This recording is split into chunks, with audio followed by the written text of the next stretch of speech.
Well, Your Honor, yes, I am suing her for $600. She just decided out of nowhere to come and use a shopping cart and try to basically assault me, and then I got out the way and it damaged my car. But why? Okay, usually there's something that precedes that. It may not be a good reason, but it's a reason. So what contact did the two of you have before that happened? I was having a discussion with my then girlfriend at the time, Ashley. Who is seated next to the defendant? Yes. Okay, you were having a discussion with her about what? She had brought up some issues that she was having, and it was just not going the way it probably needed to go. Okay, meaning what? She had brought up some issues of possible infidelity at one point.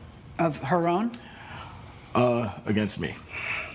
I'm sorry, are the allegations against you, or are they, who's cheating? Who did she think you were cheating? Is that what you're trying to say? Yeah, she thinks I was cheating, Your Honor. Oh, because you were cheating. All right, so it's not, that's why she thought it, because he was. All right, so she brings it up and it's not going well because in your estimation, you should be able to cheat and it should go well. Is that it? I just didn't think it needed to be put out in public as well as she did. Okay, so according to you, what did she do?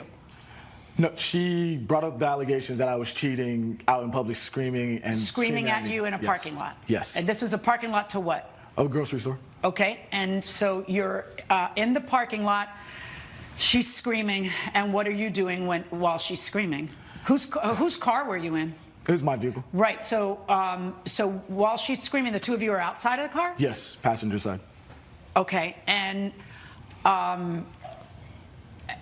so how did it continue to escalate? Like, I was trying my best to restrain myself as best I can. She just kept going with it, and then also, inching closer to me, going closer into my face, while she's screaming, and then tensions got a little high. Why don't you just get in the car and leave? It's your car. I drove. I didn't want to leave her. Well, you didn't want to leave her, so this happened instead. Yes. Right. So, so when you were having this discussion with her, at what point do you notice the defendant? The defendant, she came, I don't know, a couple of minutes into the argument. And she came in hot. And what did she say that makes you say that? She was just like, you need to stop screaming. She's like, yeah, hey, stop. Well, she was just going really off on me. On you? Yes. And you're not doing any screaming? No, not at that moment. Okay. So later on, it got a little heated, and I may have raised my voice. You may have raised your voice to whom? To my ex-girlfriend. And what did you say to her in your raised voice? That I wasn't cheating on her, that it was lies, that nothing had happened. Okay. Just trying to get my point across. Okay, but tell me when the defendant gets into the thick of things with you guys. She says you've got to stop screaming to you? She says that? What she was doing was that she felt like she needed to interject in between us. And you felt that she should just, it was a private matter? Yes. It was a private matter? It was private and public, I guess you could say. Okay, so so you felt that she should just let it fall where it may and not get involved? Yes. And then she didn't. So what did she say to you? Well, the defendant. She was screaming, it's like, you need to stop getting close to her. You need to back up. You need to just because get away according to you, what was he doing? He was backing her up. He had gotten so close to her that she was literally leaning back against the vehicle, hanging over the hood of the car. And I was saying, you need to back up, because she had already started saying, please back up, leave me alone, back away from me.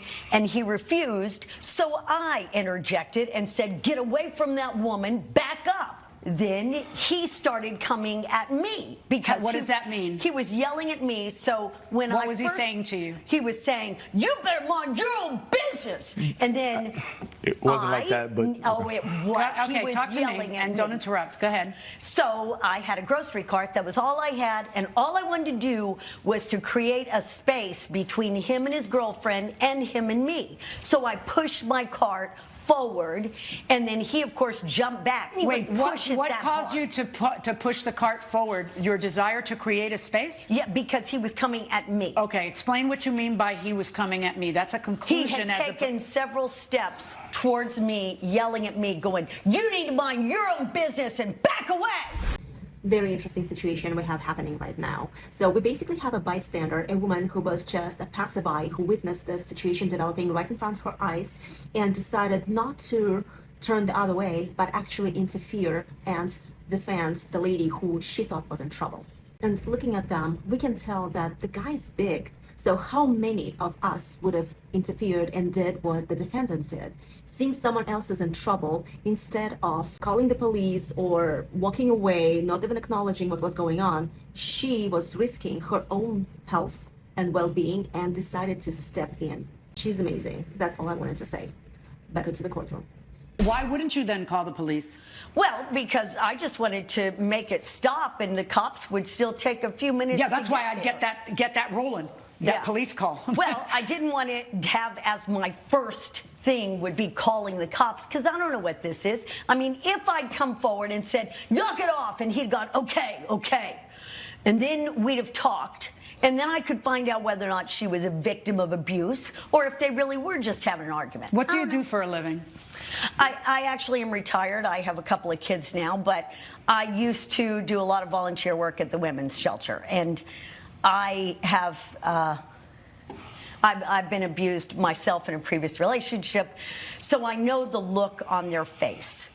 Can I speak to you? Could you come on up? I noticed that you're with her and not with him. Yes. So, when did you two break up? we broke up a few months ago, shortly after the incident. Okay. When the police came on that, the police came on that day, right? Yes. What did you tell the police had happened? I told them that he hadn't hit me and everything was fine. Okay. I don't think, I mean, she doesn't say he hit you out there, but I have a question for you. You told the police that you weren't afraid and that it hadn't escalated to that point. Right. Okay, but I noticed that you're here today, so are you here to say something different than what you told the police? Yeah. He's hit me multiple times before, even in public, and at the time we were still in a relationship, and I just didn't want to stir things up any more than had already been. How old are you? I'm 30. How long were you in a relationship with him? 5 years. All right. Is this the first relationship you've been in that has been abusive? No, it's not. So, have you developed a friendship with the defendant? I mean, we've texted a little bit, like, just about well, obviously this you case. gave each other your phone numbers or Right. something. Well, somebody gave somebody a phone number. It was with the police report. Okay. All right. What do you make of the fact that she is on that side right now? I just think she's being vindictive, honestly. If she wanted to be vindictive, all she had to do was tell the police that you were threatening her that night. I mean, obviously, I have the police report showing that she didn't. I know. That's what a vindictive person would do. So what did you do afterwards that made her vindictive? Because I mean, I just think she wants to get back at me. She's claiming I abused her, did all this stuff, which I had. Did you ever hit her? No. Did you ever call the police on him? No. On the day that this happened, do you remember when she pushed the cart? Yes, I did. Okay. What was happening just before her pushing the cart? Well, we were fighting, and I was backed up against the side of the car. He was leaning over me. My whole body, my back was leaned up against the roof of the car. And then she came out and asked him to stop, and he was just screaming at me in my face. And then he got up and started walking towards her. And what was he saying while he was walking towards her? He was saying, just leave us alone. This isn't your business, stuff like that. How many steps did he take towards her? He took quite a few. He was getting closer. Did he take him in a hurry or did he take him slowly? I think it was pretty fast. I mean. And did she throw the cart at him after he stopped walking or while he was walking? No, he was still walking towards her. Is that how you remember it, that he was still walking? It all happened really fast. I just know sure. He came at me. He was really close, and I thought, okay, this is my one chance to create space between me and him and between him and her. Do you have a picture of the damage? Yes, I do, Your Honor. May I see it? Thank you.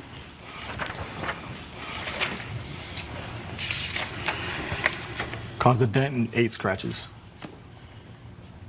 The dent is by number 1 up on the top. And so she was saying that I was moving towards her. She literally threw the cart at it. It's not like if she was trying to get space or whatever she's claiming, But she wasn't throwing the cart at your car. But at me. But Right. she let go of the cart and it went right into. She threw it. Well, and then you jumped, and then Yes. it hit the right. Yeah. Right. But she was going to hit me. What year car is this? It is a 2005. Your Honor, can I just say, I mean, I didn't, I didn't have a lot of room to catch speed to run at him with the cart. Well, but you pushed it, right? I pushed it. I mean, and it did that. Are you suggesting that that the cart didn't do that damage? Yeah, I'm actually suggesting that some of those scratches were already there. Well, you would know. You know the car. Were those dents on that car before this? Some of them might have been. It was like not a great car, like not a very nice car. There were scratches. Okay, on but it. do you know that those dents weren't on? Did you see the cart hit the car? Yes, I did. And was it loud? It was fairly loud. Yes. Right. And so, and what was his first reaction when that happened? He started swearing, and he was really upset. And how did the police finally come? Somebody else call the police? I called the police. All right, now we're getting some additional information. So the defendant, she worked at a shelter, meaning she can recognize the DV situation right away on the spot, and she jumped into action. And good for her, because that could have ended differently if she didn't. And one thing I want to point out for you guys is this guy was comfortable enough to call the police himself despite of the situation they were in, meaning he knew that nothing's going to come out of it. He knew that possibly he scared her enough that she would not report him, meaning his girlfriend.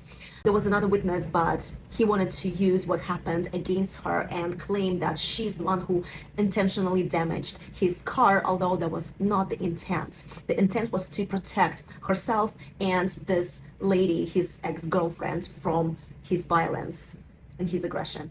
Let's go back. Okay, and everybody just stood there until the police came? How long did the police take? About 3 minutes, 4 minutes. There was somebody in the area. I mean, I could see where a cart could cause scratches, but there's no way on this planet that I pushed it far enough to make a dent. It's in not this that car. hard. It's not that hard. No, yeah, he's right about that. It's not that hard. Well, That's, it's a don't die on that. car. Don't die on that hill. right. That's just not the hill to die on. Like all right. a ball can literally dent a car. Yeah, of course it can, and it does every day. I get this litigation. This is not my first rodeo. I've had this same looking litigation a million times. I mean, that happens.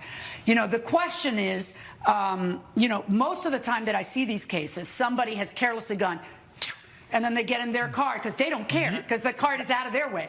That's not the situation I have here. I have a person saying, I did it in defense of another and myself. He was coming at me, and so I pushed the cart in, and it only hit the car, not because I intended for it to hit the car. I only intended to stop him from coming at me. It hit the car because he jumped out of the way, and that's why it hit the car. So that's her, it's a different case than the one I normally get.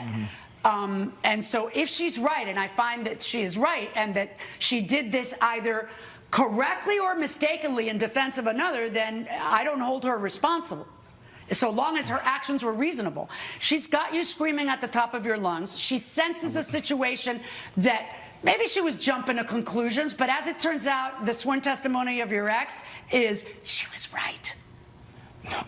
She read the tea leaves just right. Can I ask you a question? Why? Yeah, I saw that she said that. We used to be a domestic violence judge.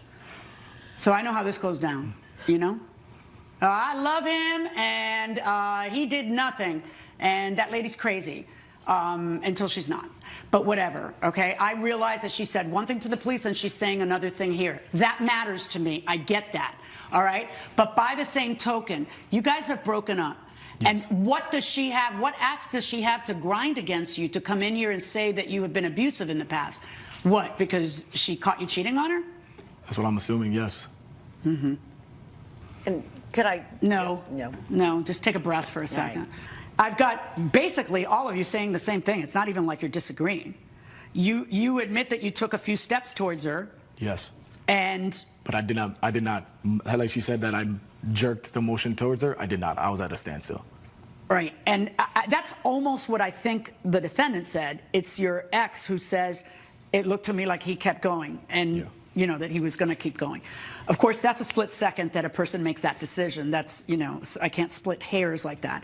The only question I have in front of me is, do I hold her responsible because she ended up damaging your car, which I believe, okay, because she has no proof that that damage was there beforehand. Your ex is saying it was not that great a car. but even your ex isn't saying that damage was there beforehand. And yes, I know carts can make that damage. I get it. But if she did it in defense of herself or another, then she doesn't have to pay for it, because the idea under the eyes of the law is that your actions caused her to do what she did. You had a woman leaning back against a car where you're screaming at her, she's trying to intercede, and then you come at her, and she thinks you're going to be aggressive, and so she defends herself by pushing the cart at you, which you could have caught or not, or whatever. Your instinct was to get out of the way, that's fine too. Whatever it is, it is. But her instinct was not to hurt your car, her instinct was to stop you from coming towards her. And she keeps saying create space. I think that might be. I don't think instinct works that fast, but I certainly you're coming towards her, you're being aggressive, and she figures she'll create a distraction.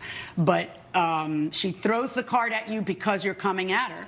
You say I was at a standstill.